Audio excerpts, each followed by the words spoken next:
Ivoiriennes, Ivoiriens, chers amis de la Côte d'Ivoire, le lieu et le caractère du message que j'ai coutume de vous adresser en cette circonstance de fin d'année ne sont pas habituels, vous le remarquerez.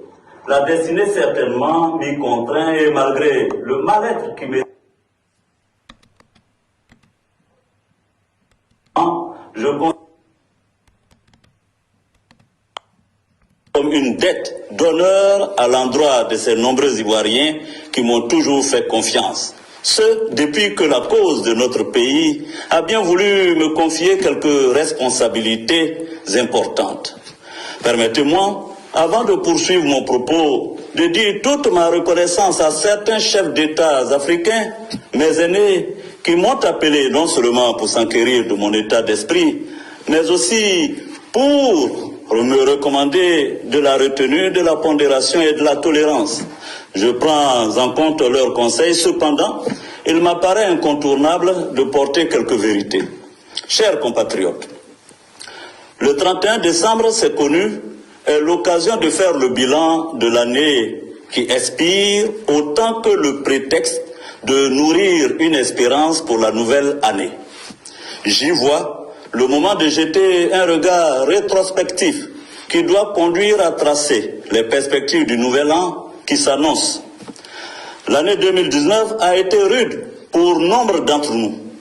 Je pense notamment aux victimes des affrontements intercommunautaires de Béoumi, à celles des inondations de Grand Bassam, ou plus récemment encore aux élèves qui ont perdu la vie lors de violences en milieu scolaire, aux victimes des innombrables atteintes aux droits humains que notre pays a connues cette année à la faveur d'un durcissement inouï du régime, aux journalistes et blogueurs, cyberactivistes, opposants politiques, simples militants, militaires arrêtés, emprisonnés, parfois torturés sous le joug de l'arbitraire.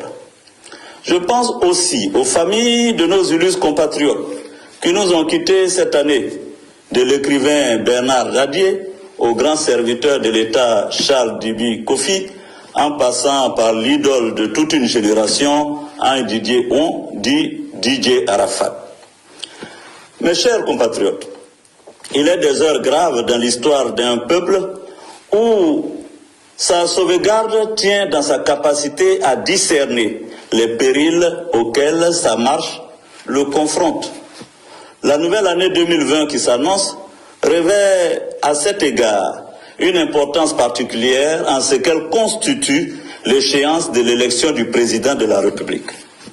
Cette période préélectorale qui engage le destin de notre nation doit préoccuper toutes les Ivoiriennes et tous les Ivoiriens épris de paix et attachés aux valeurs de démocratie, de liberté et de justice.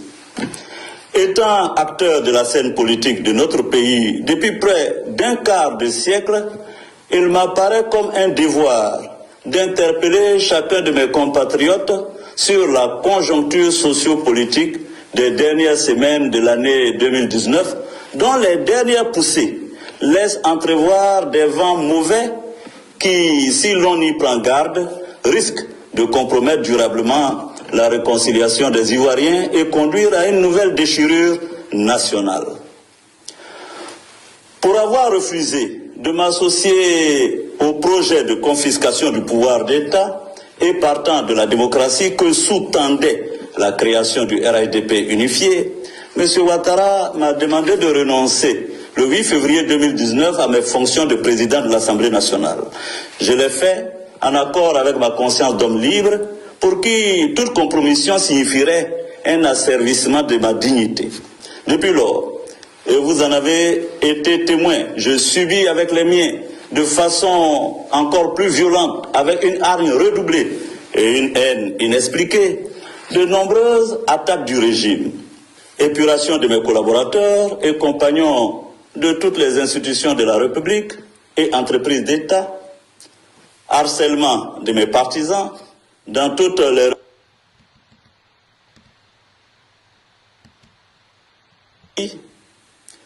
tentatives diverses d'assassinat et d'enlèvement contre ma personne et nombre de mes proches, compagnons de lutte, assassinat, hélas, de certains de nos militants.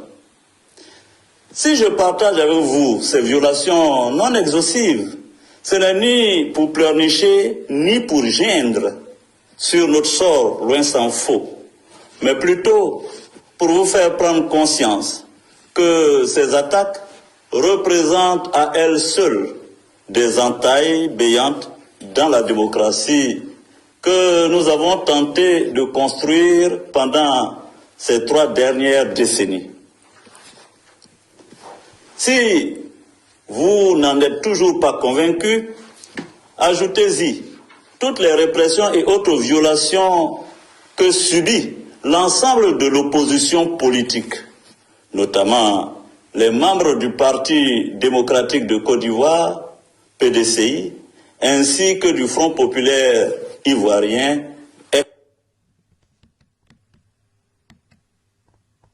Vous comprendrez le glissement autocratique du régime actuel. Il est devenu, hélas, périlleux d'être opposant en Côte d'Ivoire.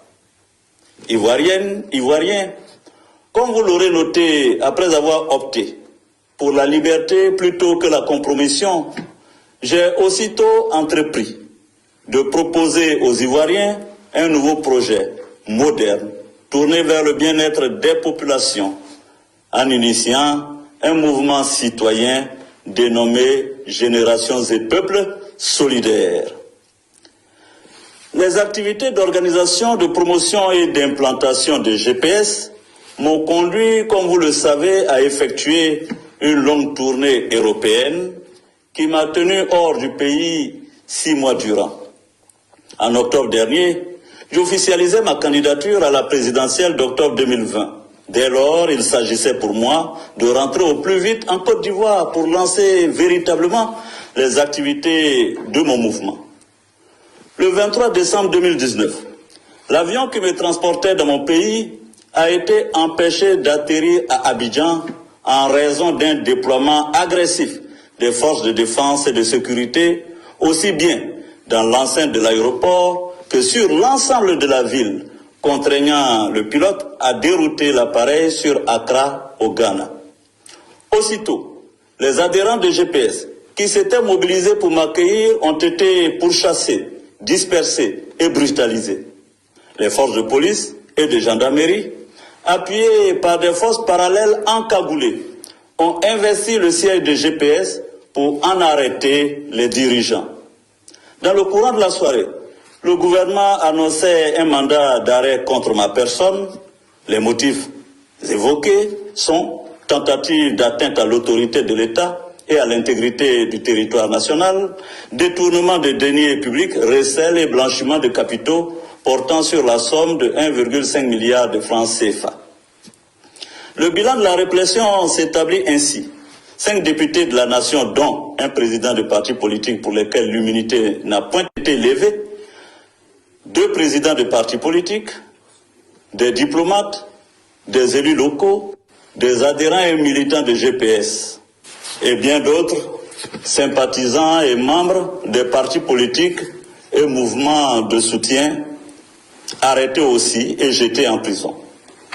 Je veux ici saluer le courage de tous les militants et des dirigeants de GPS éprouvés, à leurs familles accablées par la douleur de leur absence en ces périodes de fête de fin d'année. J'adresse ma compassion et les assure de mon total soutien. À tous ces amis et frères emprisonnés, j'exprime d'ailleurs toute ma solidarité. J'en appelle aussi à votre solidarité, ainsi qu'à celle des parlementaires du monde entier qui voient ainsi 5 de leurs homologues illégalement détenus au mépris des droits que leur confère leur statut. Mes chers compatriotes, ce soir, je voudrais vous le dire avec gravité, ce qui se joue actuellement engage le destin de notre pays. Ce qui se joue tient à la sauvegarde de la démocratie dans notre pays. Il ne s'agit ni plus ni moins pour M. Ouattara, en totale violation de la Constitution, que de vouloir faire un troisième mandat, d'ostraciser un candidat déclaré à l'élection présidentielle et de museler définitivement l'opposition politique. Revenant aux accusations portées contre ma personne, jamais, je dis bien jamais, il n'a été question pour le candidat déclaré que je suis de tenter une quelconque déstabilisation du pouvoir actuel. Chères Ivoiriennes, chers Ivoiriens, vous me connaissez. Si j'ai assumé la rébellion de 2002, ce n'est pas maintenant que je me...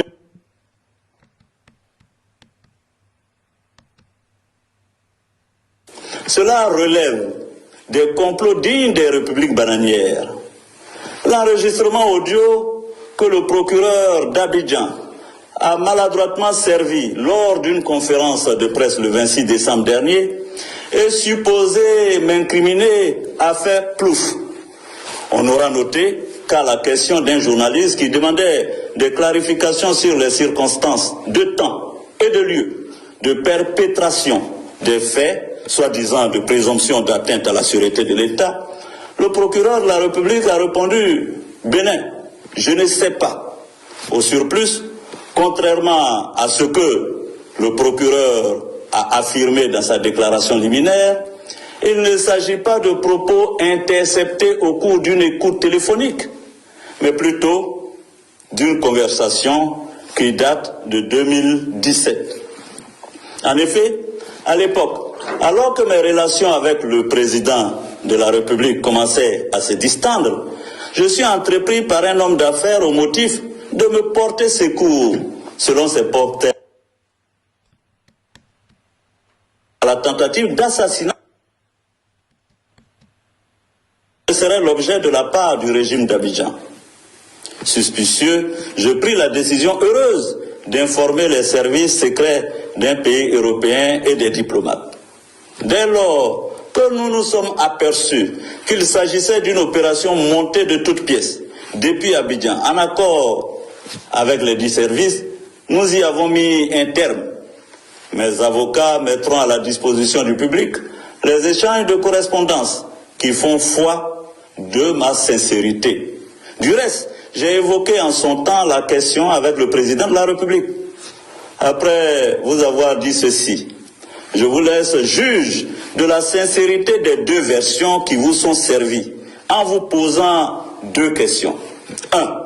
Comment expliquer l'inaction du président face à ces faits graves dès réception du dit audio porté à sa connaissance en 2017, soit quasiment 3 ans? Était-il moins grave à l'époque? 2. Interrogeons-nous pourquoi c'est seulement après ma déclaration de candidature, le jour de mon retour en Côte d'Ivoire, que le procureur de la République a été actionné pour engager des poursuites sur des faits dont on dit qu'ils sont aussi graves et dont on a eu connaissance depuis 2017. D'ailleurs, le régime ne s'arrêtera pas à cette tentative de me compromettre. Une seconde opération de ce genre sera menée cette fois par un franco-algérien qui me rendit visite à plusieurs reprises aux mêmes fins. Je voudrais vous rassurer, chers compatriotes, ces reliques exhumées en vue de me porter le coup de grâce feront l'objet d'un traitement judiciaire. J'ai donné plein pouvoir à mes avocats, aussi bien à Abidjan qu'en Europe, d'engager des poursuites. En ce qui concerne l'achat d'une résidence, cette opération a été effectuée de façon régulière et date de 2008. De surcroît, cette opération d'acquisition a été faite à tempérament sur les fonds de souveraineté. Mes avocats, là encore, défendront mes droits acquis. Mes chers compatriotes, que personne ne soit dupe. Toute cette cabale vise à m'écarter purement et simplement de la course à la présidentielle dont on sait que je suis le favori. Nous sommes en face d'un véritable lawfare consistant pour les hommes politiques au pouvoir d'instrumentaliser la justice pour combattre des opposants politiques. On veut me faire la guerre avec la loi en se servant des juges. Ce mandat d'arrêt lancé contre moi est politique, injuste et infondé, je le considère comme une trahison, tout comme ces 3 engagements pris avec moi en 2006 en présence d'un ancien chef d'État et par la suite renouvelés devant un grand guide religieux ivoirien et qui n'ont pas été respectés.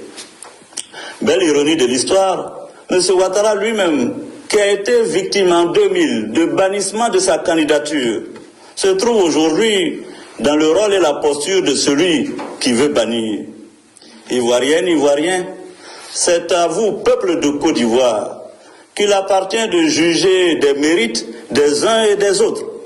Ma vie tout entière, je me suis engagé dans les causes que je croyais justes et salvatrices pour mon pays, pour mes frères et sœurs, uniquement guidés par l'idéal de liberté et de justice. Je confesse humblement que j'ai pu commettre des erreurs, voire des fautes. Mais chaque pas, je vous l'assure, que j'ai posé, l'a été dans l'unique but de servir mon pays. Je me tiens aujourd'hui devant vous avec humilité pour réaffirmer ma détermination à défendre de toutes mes forces et au prix de tous les sacrifices les valeurs qui fondent notre nation. À toutes et à tous, je veux dire qu'il est du devoir sacré d'assumer et d'affermir l'héritage d'une Côte d'Ivoire tolérante, respectueuse de toutes les convictions et de toutes les différences qu'elle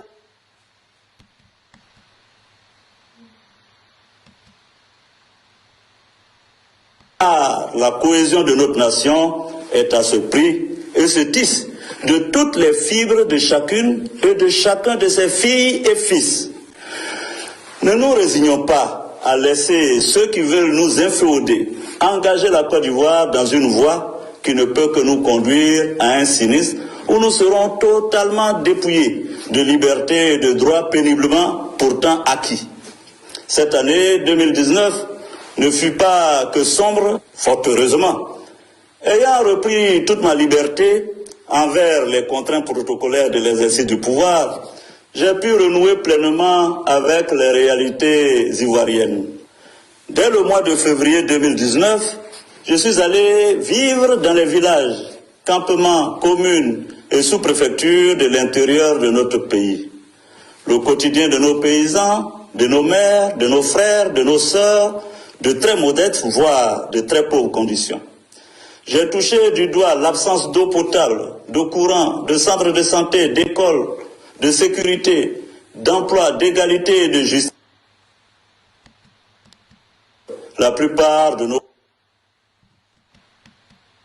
C'est ainsi que j'ai forgé et affermi mon concept d'un développement endocentré, écologique, moderne pour la Côte d'Ivoire, en mettant en œuvre avec les populations rencontrées ma triple méthode: analyser ensemble les problèmes, élaborer ensemble les solutions et mettre en œuvre avec les premiers concernés les dites solutions afin d'ancrer notre pays dans une triple culture de l'auto-entreprise, de l'engagement et de l'auto-évaluation critique. Ainsi, seulement le développement réel, durable, serait possible en Côte d'Ivoire, car chacun d'entre nous se sentirait acteur de notre devenir commun, contrairement à la politique ultra-capitaliste actuelle où l'argent travaille tout seul alors que des millions de gens ne travaillent pas.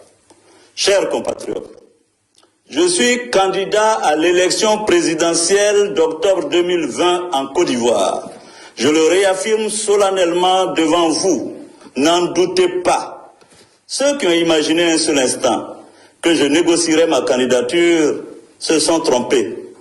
Je vous le dis également, grâce à Dieu et au peuple de Côte d'Ivoire, je gagnerai la prochaine élection présidentielle ivoirienne.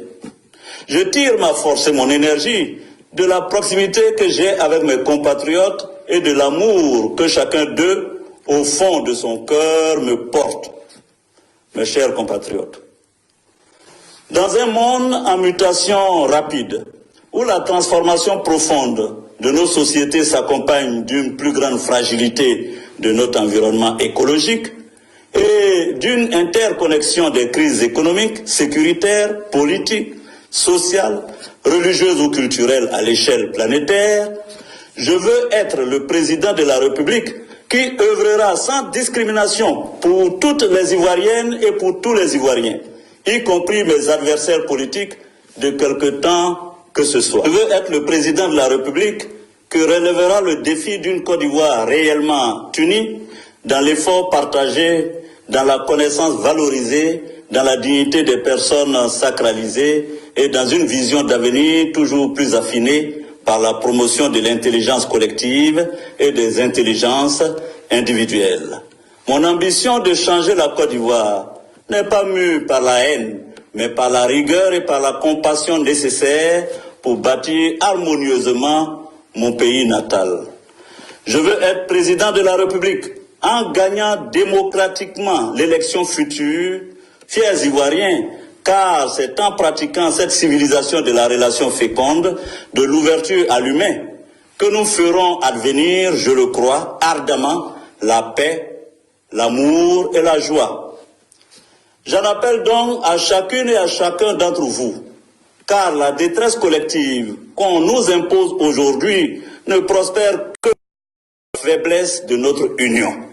Bâtissons l'union sacrée de toutes les filles et de tous les fils de la Côte d'Ivoire, mais aussi avec tous les amis sincères de notre nation, autour des valeurs de la République, égalitaire, fraternelle et libre, qui rehaussera notre étendard dans le souvenir de ceux qui viendront après nous, tout en améliorant autant que faire se peut notre ressemblance profonde avec Dieu, notre Créateur.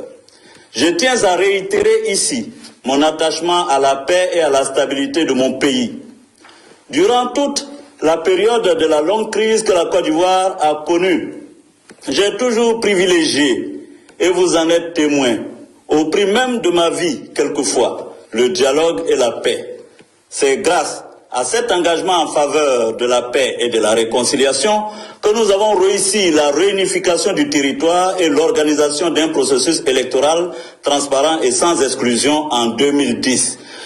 Je vous souhaite dès lors, individuellement et collectivement, une bonne et heureuse année.